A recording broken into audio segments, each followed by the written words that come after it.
Hello सभी को मेरा नमस्कार, स्वागत है मेरे चैनल पे। तो आज का हमारा जो टॉपिक है वो है रिपोर्ताज। जैसे कि आप लोग फ़ोटो देख के आपको क्वेश्चन का आधा आंसर मिल चुका होगा कि रिपोर्ताज क्या है। तो ये फ़ोटो देख के आप फिगर आउट कर सकते हो। फिर आगे हम लोग डिटेल्स में अब देखेंगे कि रिपोर्ताज। पहले हम पढ़ेंगे कि रिपोर्ताज है क्या, उसको समझ लेंगे। तो फिर इसको उद्भव और विकास भी हम अच्छे से समझ लेंगे।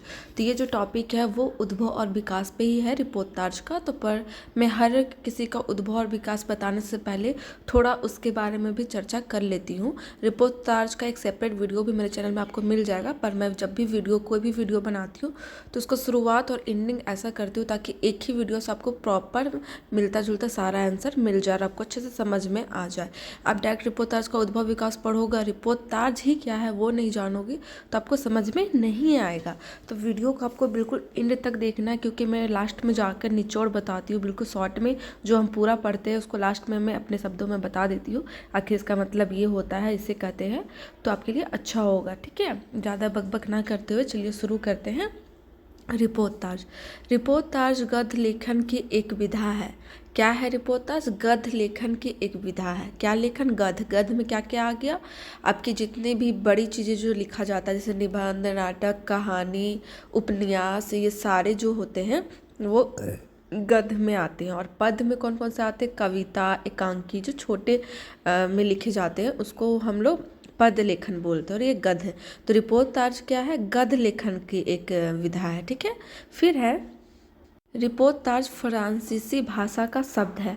ये जो रिपोर्ताज जो शब्द है ना, वो कौन सी भाषा का शब्द है? तो फ्रांसीसी भाषा का शब्द है, ठीक है। अंग्रेजी मतलब अंग्रेजी नहीं, फ्रांसीसी, ठीक है। फिर रिपोर्ट अंग्रेजी भाषा का शब्द है। फिर इसी को रिपोर्ताज को ही अंग्रेजी में क्या बोलते हैं? रिपोर्टिंग करना, रिपोर्ट करना, जो अभी हम लोग जानते हैं, ठीक है। फिर रिपोर्ट किसी घटना के यथार्थ वर्णन को कहते हैं। रिपोर्ट सामान्य रूप से समाचार पत्र के लिए लिखी जाती है और उसमें साहित्यिकता नहीं होती। रिपोर्ट के कलनात्मक तथा साहित्यिक रूप को रिपोर्ताज कहते हैं। क्या बोला जा रहा है, फिर से गौर कीजिएगा कि रिपोर्ट किसी घटना के यथातथ्य वर्णन को कहते हैं। रिपोर्ट किसे कहते हैं? जो कि कहीं पे कोई घटना हुआ है और उसको तुरंत वर्णन किया जाता है उस घटना को, उसको रिपोर्ट कहते हैं, ठीक है। रिपोर्ट सामान्य रूप से समाचार पत्र के लिए लिखी जाती है। और रिपोर्ट जो है वो सामान्य रूप से किसके लिए लिखा जाती है? समाचार पत्र, जो समाचार पत्र में लिखी जाती है उसको रिपोर्ट कहते हैं। और फिर जो किसी घटना के बारे में उल्लेख करता है, वर्णन करता है, वही रिपोर्ट है। अभी रिपोर्टिंग बहुत ही डेवलप कर चुका है, उसके बारे में भी हम लोग देखेंगे। फिर है और उसमें साहित्यिकता नहीं होती। क्या होता है? साहित्यिकता नहीं होती, मतलब कोई साहित्य के लेके कोई चर्चा नहीं होती। जो घटी है घटना वही चीज़ उसमें होती है, ठीक है। जो कहीं पे घटना घटी और उसको समाचार पत्र, पहले समाचार पत्र ही था तो पहले समाचार पत्र में बताया जाता था। अब तो टीवी, टेलीविज़न, न्यूज़ चैनल होता है, फ़ोन पे, व्हाट्सएप पे, ग्रुप पे, फेसबुक पे, यूट्यूब पे, इंस्टा पे, सब जगह लाइव भी चलती है। हम घर बैठे लाइव देख सकते हैं कहाँ पे क्या हो रहा है। तो जो रिपोर्टिंग करता है, माइक लेके जो बोलते रहता है कि यहाँ पे ये चीज़ होने वाले से, ये मंत्री आने वाले हैं, जाने वाले, चले गए, इतना मिनट में आ रहे, वो जो रिपोर्टिंग करता है वो रिपोर्टर हो जाता है। पर यहाँ पे रिपोर्ट है, ठीक है, जो घटना का वर्णन करता है उसके बारे में है, ठीक। और जो समाचार पत्र में आता है, समाचार पत्र में भी बोल सकते हो आप उसको। फिर आप टीवी में, न्यूज़ में, व्हाट्सएप में जो लिखा हुआ भी संदेश आ जाता है, वो सारी चीज़। फिर है कि रिपोर्ट के कलनात्मक तथा साहित्यिक रूप को रिपोर्ताज कहते हैं। वही जो रिपोर्ट करता है, जो घटना का वर्णन करता है और जहाँ पे ये चीज़ पाया जाता है, ठीक है, जिसमें कलात्मक तथा साहित्यिक का भी चर्चा होता है, ठीक है, तो वो रिपोर्ताज उसे हम कहते हैं। तो यहाँ इजी भाषा में समझिए कि रिपोर्ताज एक गद्य लेखन का विधा है, ठीक है। और ये रिपोर्ताज का जो भाषा है वो फ्रांसीसी भाषा है और इसको इंग्लिश में हम लोग रिपोर्ट कहते हैं। और रिपोर्ताज ने, ठीक, गौर फरमाइएगा, रिपोर्ट किसी घटना के यथार्थ वर्णन को कहते हैं। जहाँ कोई घटना का वर्णन करता है वो रिपोर्ट कहलाता है। रिपोर्ट सामान्य रूप से समाचार पत्र के लिए लिखी जाती है और ये जो है समाचार पत्र के लिए लिखी जाती है, उसमें साहित्यिकता नहीं होती है, ठीक है। और देखिए रिपोर्ट में क्या होता है? साहित्यिकता नहीं होती है। पर रिपोर्ताज में क्या होता है कि साहित्यिक भी होती है, कलनात्मक भी होती है, दोनों होती है। और रिपोर्ट ही करता है ना, तो जिस चीज़ में जैसे कि समाचार पत्र में रिपोर्ट लिखा गया, ठीक है, न्यूज़ में लिखा गया, आया, व्हाट्सएप ग्रुप में आया, तो ये सारे चीज़ जो होता है प्रक्रिया, इसी को हम क्या कहते हैं, रिपोर्टाज कहते हैं। जैसे समाचार पत्र हो गया, न्यूज़ चैनल हो गया, ये सारे चीज़, ठीक है। फिर है वास्तव में रेखा चित्र की शैली में प्रभाव व पादक ढंग से लिखे जाने में ही रिपोर्टाज के साथ करता है। आंखों देखी और कानों सुनी घटनाओं पर भी रिपोर्टाज लिखा जा सकता है। रिपोर्टाज क्या है कि आप आँख से जो देखे हैं और आँख से देखा हुआ चीज़ भी आप लिख सकते हैं, ठीक है, जो अपने आँख से आप सच में उस चीज़ को देखे, और कानों सुनी, और आप जो सिर्फ सुने हैं, अब उसका कितना सच्चाई है कितना झूठ है वो आपको नहीं पता, बस आप सुन लिए हैं, आप उसको भी लिख सकते हैं, उस घटना को भी लिख सकते हैं रिपोर्टाज में। इसमें कोई पाबंदी नहीं है कि आप पहले परख लो, जांच लो, सही है या गलत है, सच है कि झूठ है, तभी आप लिख सकते हो। रिपोर्टाज में आप अपने आँख से देखा चाहे सच्ची चीज़ भी लिख सकते हो, काल्पनिक भी लिख सकते हो, और कान सुनी मतलब कोई आपको आके बोला है आप वो भी लिख सकते हो, ठीक है। फिर है कल्पना के आधार पर रिपोर्टाज नहीं लिखी जा सकती। सॉरी, मैं थोड़ा सा मिस्टेक कर दी, लेकिन कल्पना के आधार पर क्या है कि रिपोर्टाज नहीं लिखी जा सकती। आप कल्पना करके रिपोर्टाज नहीं लिख सकते हो, या तो आप आंखों देखी या कानों सुनी लिख सकते हो। अब रिपोर्टाज का विकास के बारे में हम लोग चर्चा करेंगे। तो रिपोर्टाज का विकास जो है स्वतंत्रता से पूर्व राष्ट्रीय परिवेश में चित्रण से रिपोर्टाज का प्रारंभ हुआ। क्या हुआ कि रिपोर्टाज का विकास कब से ही प्रारंभ हो गया, स्वतंत्रता से पूर्व, मतलब आज़ादी से पहले ही, जब हमारा भारत आज़ादी नहीं हुआ था, द्वितीय विश्व युद्ध चल रहा था, उस टाइम से रिपोर्टाज का ज़्यादा विकास होना शुरू हुआ था। तो वही बोला जा रहा है कि स्वतंत्रता से पूर्व राष्ट्रीय परिवेश में चित्रण से रिपोर्टाज का प्रारंभ हुआ। मतलब कि राष्ट्रीय परिवेश, जैसे कि हमारा राष्ट्र में परिवेश में चित्रण से रिपोर्टाज का वर्णन हुआ। जैसे कि राष्ट्र में क्या हो रहा है, नहीं हो रहा है, वो चीज़ रिपोर्टाज में रिपोर्टाज के माध्यम से लोगों तक बात को पहुंचाई गई। कहाँ पे क्या हो रहा है, कहाँ पे लड़ाई झगड़े, कहाँ पे कौन लोग षड्यंत्र कर रहे हैं, कैसे उससे बचना है। तो रिपोर्टाज भी ये चीज़ में भूमिका निभाई और लोगों तक सूचनाएं पहुँचाते रही कि कहाँ कब क्या कैसे क्या क्या घटना घटित हो रही है आज़ादी के पहले से ही, ठीक है। ये हम लोग स्वतंत्रता पूर्व के लेखक, रिपोर्टाज के लेखक के बारे में पढ़ेंगे, और ये उद्भव और विकास के बारे में भी बताते जाएगा, ठीक है, कि स्वतंत्रता पूर्व मतलब आज़ादी से पहले ही रिपोर्टाज का शुरुआत हो गई थी। तो सबसे पहले कौन से लेखक ने क्या रिपोर्टाज लिखा, क्या उसमें घटना का वर्णन किया, तो वो हम देखते जाएंगे। तो ये है स्वतंत्रता पूर्व लेखक, जो सबसे पहले है रांगे राघव, रिपोर्टाज लेखक, ठीक है। रांगे राघव ने प्रथम रिपोर्टाज अदम्य जीवन लिखा, जो विशाल भारत में प्रकाशित हुआ था। क्या बोला जा रहा है कि रांगे राघव जो थे वो प्रथम रिपोर्टाज लिखे, ठीक है। कौन से रिपोर्टाज, अदम्य जीवन लिखा, ठीक है, जो विशाल भारत में प्रकाशित हुआ था। पूरे भारत में क्या हुआ था, ये प्रकाशित हुआ था, लोग इसको पढ़े थे और अच्छा ये फैला था। सन 1943-44 ईस्वी में रांगे राघव ने बंगला के दुर्भिक्ष एवं महामारी विषय अनेक मार्मिक रिपोर्टाज लिखे, और यही रांगे राघव जी ने पहला तो अदम्य जीवन लिखा रिपोर्टाज, ठीक है। उसके बाद इन्होंने बंगला के दुर्भिक्ष एवं महामारी, मतलब बंगाल में जो महामारी हो रही थी, कैसे अंग्रेज वहाँ बस रहे थे, कैसे मार काट चल रहा था, ये सारी चीज़ पे उन्होंने मार्मिक रिपोर्टाज लिखी। मतलब पूरे एक एक विषय को चर्चा करते हुए उन्होंने बहुत ही अच्छे से एक रिपोर्टाज लिखा है। इनके रिपोर्टाज का संकलन तूफानों के बीच है। इनके रिपोर्टाज का जो संकलन है, अगर इनके रिपोर्टाज का संकलन की बात करें तो तूफानों के बीच है, मतलब कि बहुत ही गहन है, बहुत ही अच्छी रिपोर्टाज है। अन्य रिपोर्टाज यह है ग्वालियर में सांप्रदायिक दंगों, दमन नीति, अत्याचारों तथा हृदयहीनता का मार्मिक चित्रण किया गया है। मतलब और भी इनके अन्य रिपोर्टाज है जिसमें दंगों, दमन नीति, अत्याचारों तथा हृदयहीनता, ये सारे चीज़ों की क्या है, मार्मिक चित्रण किया गया है, पूरा वर्णन किया गया। जो दमन हो रहा था, अत्याचार हो रहे थे, हृदय, किसी के दिल में दिल नहीं था उस टाइम, जो अंग्रेज लोग हम लोग पे शोषण कर रहे थे, अंग्रेज लोग बिल्कुल भी दीनता नहीं दिखाते थे, दया नहीं दिखाते थे, बिल्कुल लोग कठोर दिल के थे। वो सारे चीज़ों का उन्होंने अपने रिपोर्टाज में वर्णन किया है। फिर है दूसरा अमृतलाल नगर रिपोर्टाज लेखक, ठीक है, रांगे राघव के बाद आए अमृतलाल नागर।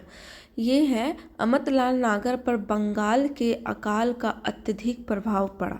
इन पे क्या हुआ, ये लेखक पे बंगाल में जो अकाल पड़ रहे थे, अकाल हो चुका था, उनका अत्यधिक इन पे प्रभाव पड़ा, जिसने उनसे महाकाल नामक उपन्यास की रचना रिपोर्टाज शैली में लिखवाया। और वही चीज़ इनको रिपोर्टाज लिखने में मजबूर कर दी और फिर उन्होंने महाकाल नामक एक उपन्यास की रचना की जो रिपोर्टाज शैली में लिखवाया, ठीक है, जो कि एक रिपोर्टाज के जैसा लिखा दिया, जिसे हम रिपोर्ट भी कर सकते हैं, जिसे हम न्यूज़ के द्वारा लोगों को हम बता सकते हैं कि इतनी ईस्वी में इतने तारीख को इस जगह पे, इस बंगाल के जगह पे इस व्यक्ति ने, इस अंग्रेज ने ऐसे शोषण किया, ऐसे ये किया, दमन किया, वो किया, जो भी घटनाएं थी वो बिल्कुल घटना का उन्होंने वर्णन किया है, बिल्कुल एकदम एक एक चीज़ को बराबर वर्णन किया है। तो वो उपन्यास की तरह लिखे हैं पर रिपोर्टाज शैली में लिखे हैं। जैसे रिपोर्टाज के लिए चाहिए घटना का पूरा वर्णन, ईस्वी, डेट, कौन कब कहाँ कैसे हुआ, उस तरह वर्णन किया है ताकि लोग उसे पढ़कर एक रिपोर्ट कर सके, मतलब एक न्यूज़ बना सके उस चीज़ को, ठीक है। तो ये था अमन लाल नागर, जो बंगाल के अकाल का इन पे अत्यधिक प्रभाव पड़ गया, जिसने उनसे, मतलब वो प्रभाव पड़ा, वो प्रभाव को देखते हुए उन्होंने महाकाल नामक उपन्यास लिखी, लेकिन उस उपन्यास की जो शैली थी वो रिपोर्टाज जैसी शैली लिखवाया गया, ठीक है। अब देखते हैं अगला। फिर है प्रकाश चंद्र गुप्त रिपोर्टाज लेखक प्रकाश चंद्र गुप्त जी का आया नाम, ठीक है। प्रकाश चंद्र गुप्त द्वारा लिखित रिपोर्टाज में घटना प्रधानता है, मतलब प्रकाश चंद्र गुप्त द्वारा जो लिखित रिपोर्टाज उसमें क्या है, घटना प्रधानता है, मतलब उनके रिपोर्टाज में सबसे पहले आपको घटना का ज़्यादा महत्व मिलेगा। इनके रिपोर्टाजों में स्वराज भवन विशेष उल्लेखनीय है, और इनके रिपोर्टाज में क्या है कि स्वराज भवन जो है उसके बारे में ज़्यादा विशेष करके इन्होंने उल्लेख किया है, चर्चा किया है। अन्य रिपोर्टाज अल्मोड़े का बाजार तथा बंगाल का अकाल आदि है, और इनके अन्य रिपोर्टाज जो है अल्मोड़े का बाजार और बंगाल का अकाल, ये सारे रिपोर्टाज इनके द्वारा लिखित है। इनके सभी रिपोर्टाज हंस में प्रकाशित हुए, और इनके सभी रिपोर्टाज जो है वो कब प्रकाशित हुए, हंस में। अब हम लोग देखेंगे नेक्स्ट। इससे जो पहले हम पढ़े आज़ादी से पहले का पढ़े, अब हम पढ़ेंगे स्वतंत्रता रिपोर्टाज लेखक, मतलब आज़ादी के बाद का बारे में अब हम लोग पढ़ेंगे कि कैसा रिपोर्टाज डेवलप रहा इसका। तो है स्वतंत्रता प्राप्ति के बाद भारत में अनेक महत्वपूर्ण घटनाएं घटी, जिन्होंने रिपोर्टाज लेखकों को रिपोर्टाज लिखने के लिए बाध्य कर दिया। क्या बोला जा रहा है कि स्वतंत्रता प्राप्त, मतलब आज़ादी जब प्राप्त हो गया भारत में, उसके बाद अनेक महत्वपूर्ण घटनाएं घटी, ठीक है, भारत में, जिन्होंने रिपोर्टाज लेखकों को रिपोर्टाज लिखने के लिए बाध्य कर दिया, मतलब कि कहीं ना कहीं रोक दिया कि अब जो घटना बहुत ज़्यादा घटने लगी तो वहाँ पे लोग कंफ्यूज होने लगे कि क्या, मतलब रिपोर्टाज बनाए। अभी आगे पढ़िएगा तो समझ में आएगा कि आखिर बाध्य क्यों बना ये। तो भारत पाक विभाजन के पश्चात भीषण नरसंहार हुआ। तो भारत और पाकिस्तान का विभाजन का पश्चात जो है वो बहुत ज़्यादा, मतलब कि मार पीट वाला हाल, मतलब बहुत ही गंदा माहौल बन चुका था। बंगाल में 9 अखाली में हिंदुओं पर भयंकर अत्याचार किया गया। अब बंगाल में क्या हुआ कि हिंदुओं पर बहुत भयंकर अत्याचार किया गया, मार काट शोषण, मतलब जिस तरह से भी किया जाए, लूटपाट मार काट हिंसा प्रति हिंसा का दौर चलता रहा। मतलब लूटपाट भी होता रहा, मार काट हिंसा प्रति हिंसा, सब तरह का। इनसे संबंधित अनेक रिपोर्टाज लिखे गए और इन्हीं से संबंधित फिर अनेक रिपोर्टाज लिखे गए। बात यहाँ पे क्यों बोला गया था, अभी आप समझिएगा कि लेखकों रिपोर्टाज लिखने के लिए बाध्य हो गया, मतलब इतने घटनाएं घटने लगी कि लोग समझ नहीं पा रहे थे कि कैसे लिखे, क्योंकि खुद जो रिपोर्टिंग करते हैं वो भी तो कहीं ना कहीं इंसान ही है, तो वो जब सेफ रहेंगे तभी तो वो लिख पाएंगे, न्यूज़ के बारे में छाप पाएंगे या दिखा पाएंगे, जो भी हो रहा हो। पर तो सबके साथ तो सेम ही कंडीशन था, इसलिए उन लोग के रास्ते में बाध्य रुकावट आने लगी। लेकिन फिर आगे जाकर जैसे जैसे घटनाएं थमी रुकी, तो आगे जाकर लोगों को तो वो घटना याद तो रहती है कि ये चीज़ हुआ था, ऐसे हुआ था, तो फिर जाके ये लूटपाट मारकाट हिंसे प्रति हिंसा का दौर चलता रहा। इन सभी से संबंधित क्या हुआ, रिपोर्टाज लिखे गए आज़ादी के बाद। ये सारी चीज़ आज़ादी से संबंधित रिपोर्टाज बहुत सारे आए सामने।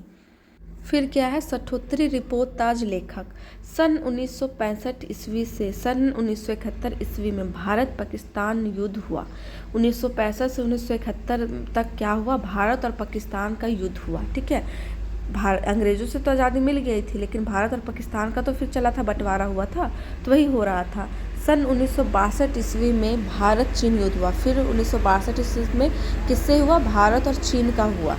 इन युद्धों से संबंधित रिपोर्ताज लिखे गए और इन युद्धों से ही संबंधित रिपोर्ताज क्या हुआ, लिखे गए। ठीक है, इसके अतिरिक्त भारत पर अनेक आपदाएं आई, बाढ़, सूखा, अकाल, अग्निकांड, भूकंप, आतंकवाद तथा विमान दुर्घटना आदि, इन सब पर रिपोर्ताज लिखे गए। देखिए, आज़ादी के बाद पहला क्या हुआ कि आज़ादी में जो महत्वपूर्ण घटनाएं हुए, मार काट, लूटपाट, शोषण, ये सारे चीज़, इस पे आधारित रिपोर्ताज लिखे गए। फिर उसके बाद क्या हुआ कि जब भारत पाकिस्तान का युद्ध चल रहा था, फिर चीन और भारत का युद्ध हुआ, उससे संबंधित रिपोर्ताज लिखे गए, न्यूज़ छापा गया, समाचार पत्र बनाए गए, लिखे गए, लोगों तक न्यूज़ पहुंचाए गए। फिर उसके अलावा फिर भारत में क्या हुआ कि बहुत सारे और भी दिक्कतें आए, जिसमें बाढ़ हो गया, फिर कभी बारिश नहीं होना, सूखापन आ जाना, अकाल आना, फिर अग्नि आना, कांड हो जाना, कुछ भूकंप आना, आतंकवादी हमला होना, विमान दुर्घटना होना। ठीक है, ये सारे चीज़ भी हुए और इन सब पर भी क्या हुआ, फिर रिपोर्टिंग की गई, न्यूज़ लिखी गई, रिपोर्टाज लिखे गए। ठीक, अब आगे देखेंगे। फिर है धर्मवीर भारती। मतलब कि धर्मवीर भारती मतलब जो भारतीय नागरिक अगर गलती से कोई बांग्लादेश चला गया, कोई पाकिस्तान चला गया, लेकिन वो अपना धर्म जानता है कि हम भारत के हैं, हम इंडियन के, हम कहीं भी चले जाए पर हम अपना इंडियन का ही रहेंगे, उनके बारे में बोला जा रहा है कि सन 1971 ईस्वी में बांग्लादेश स्वाधीनता संग्राम हुआ। मतलब बांग्लादेश भी एक बंटवारा हुआ। ठीक है, संग्राम हुआ 1971 में। तो फिर बांग्लादेश से धर्म भारती ने अनेक रिपोर्टाज भेजे थे जो धर्मयुग में प्रकाशित हुए।